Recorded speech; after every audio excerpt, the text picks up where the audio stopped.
احمد بلال محبوب صاحب، یہ بتائیں کہ یہ جو کونسل آف کامن انٹرسٹ کا جو اجلاس ہوا اور اس اجلاس میں پھر کہا گیا کہ نئی مردم شماری جو ہے اس کے نتائج کو ایکسیپٹ کر لیا گیا، اور پھر اس کے بعد یہ بھی ہم نے سنا کہ جی نئے انتخابات نئی مردم شماری کے مطابق ہوں گے، اور نئی مردم شماری کے مطابق اگر الیکشن کرانا ہے تو وہ 90 دن میں تو نہیں ہو سکتا۔ آپ کے خیال میں یہ سارا آئین کے مطابق ہے؟ حامد میر صاحب، میری ذاتی رائے تو یہی ہے جو ہمایوں صاحب کی رائے ہے کہ الیکشن 90 دن سے آگے نہیں جانی چاہیے۔ یہ پہلے بھی بہت زیادتی ہو چکی ہے، آئندہ نہیں ہونی چاہیے، کیونکہ ہمیں ایک سٹیبل گورنمنٹ کی ضرورت ہے اور ہم چاہتے ہیں کہ لانگ ٹرم کو ڈیسیژن لے سکے گورنمنٹ، تو اسی صورت میں ہوگا جب کوئی منتخب حکومت آئے گی۔ لیکن اب آئینی جو صورتحال جس طرح میں دیکھتا ہوں وہ یہ ہے کہ آئین کی دو آرٹیکل کے درمیان ایک ٹینشن ہے۔ وہ آرٹیکل 224، یہ دونوں قانونی ماہرین ہیں، میں تو قانونی ماہر نہیں ہوں، لیکن آرٹیکل 224(1) میں بڑا کلیئر لکھا ہوا ہے کہ 90 دن میں الیکشن ہونے چاہیے۔ لیکن ایک آرٹیکل 51(5) بھی ہے،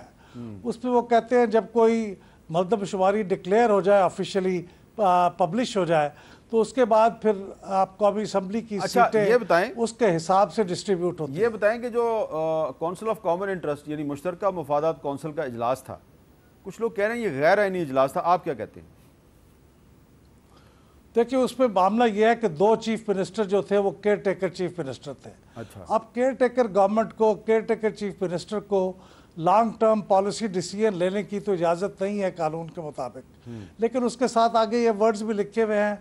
unless there is an urgent situation، یعنی کوئی ارجنٹ معاملہ ہو تو پھر وہ لے سکتے ہیں۔ اب یہ گورنمنٹ کی انٹرپریٹیشن ہے، انہوں نے کہا یہ ارجنٹ معاملہ ہے، لیکن میں ذاتی طور پر ہزارہ بانی صاحب کی رائے سے متفق ہوں کہ یہ چونکہ ایک لانگ ٹرم پالیسی ڈیسیژن تھا، ان کیئر ٹیکر چیف منسٹرز اس کے اندر نہیں بیٹھ سکتے تھے، لہٰذا یہ کونسل آف کامن انٹرسٹ مکمل ہی نہیں تھی، ان کو یہ فیصلہ نہیں کرنا چاہیے تھا۔ جی بیرسٹر ظفر اللہ صاحب، کیا آپ کے خیال میں الیکشن کو 90 دن سے آگے لے جانا آئین کے مطابق ہے؟ جیسے بلال محبوب صاحب نے کہا نا، یہ ایشو ہے پاکستان کی آئین کی۔ اس وقت دو کلازیں کا آپس میں جھگڑا ہے۔ ایک یہ کہتی ہے کہ جب یہ مردم شماری ہو جائے تو سیٹیں دوبارہ بنائی جائیں، کسی علاقے میں بڑھ جائیں گی، کسی میں کم ہو جائیں گی، اور دوسری طرف یہ ہے کہ جب گورنمنٹ اگر ٹائم سے پہلے اسمبلی ریزالو کر دے تو 90 دن میں الیکشن کرانا ہے۔ یہ دونوں کے درمیان پرابلم ہے۔ یقیناً لوگ اب کورٹ میں بھی جائیں گے، دے ول ڈیسائیڈ اٹ، لیکن جو ٹائم کا مسئلہ ہے نا، آئین میں ایک اور دفعہ بھی ہے 254، وہ یہ کہتی ہے کہ اگر کوئی ہم نے ٹائم بتایا ہے کہ یہ ٹائم اتنی دیر میں کام ہوگا نہ ہو تو وہ انویلڈ نہیں ہوگا۔ اس کے باوجود میری اب سیاسی رائے وہ مختلف ہے۔ میری سیاسی رائے یہ ہے کہ الیکشن کو ٹائم پہ ہونا چاہیے، اور اگر ان کیس سپریم کورٹ فرض کیا کہہ دیتی ہے کہ جی یہ ٹھیک ہے، اب آپ کو ڈیلیمیٹیشن دوبارہ کرانی ہے، تو میرا اپنا خیال یہ ہے کہ یہ مہینہ صرف 1.5 ماہ کا کام ہے، اس سے زیادہ کرنی ہے، اس سے آگے نہیں جانا چاہیے۔ اچھا، سٹیبل گورنمنٹ آنی چاہیے جس کی بھی آئے، اور یہ جو تھوڑی بہت اب اکنامک سٹیبلٹی یا پولیٹیکل سٹیبلٹی کچھ سال 1.5 ماہ میں بڑھی ہے، یہ تھوڑا آگے بڑھے، اور ملک جو ہے نا خاصا ہم نے کھلواڑ کیا ہوا ہے، چیزیں آگے ہمیں بڑھنی۔ یہ کونسل آف کامن انٹرسٹ کا جو اجلاس ہے یہ آئین کے مطابق؟ میرا ذاتی خیال یہ ہے کہ دیکھیے نا، اگر وہ ہوتے ہیں اس میں میجارٹی ویسے ہی فیصلہ کر سکتی ہے، میجارٹی نے تو فیصلہ کر ہی دیا نا، اگر فرض کیا وہ نہیں بھی ہوں تو پھر بھی میجارٹی فیصلہ کر سکتی ہے۔ اور میرا اپنا خیال یہ ہے کہ آئین میں بار نہیں ہے اس بات پہ۔ ہم نے انٹرم کیبنٹ کے لیے ایک بار لگایا ہوا ہے آئین کے اندر،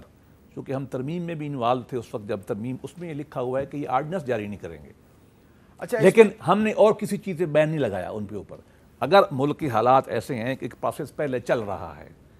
مردم شماری کا بڑا لمبا چوڑا پروسیس ہوتا ہے، بہت مشکل پروسیس ہے، کنٹروورشل پروسیس ہے، ہماری ٹرنیور میں ہم اس کو نہیں کروا سکے تھے، CCI نے پاس ہی نہیں کیا تھا، اس سے پہلے 90s میں پاس نہیں ہوا تھا۔ اگر ہو گیا ہے تمام صوبوں کا کنسنسس، یہ ایک بہت بڑا کام ہے، لہذا اس کو آگے چلیں، لیکن اپنا کام تیز کریں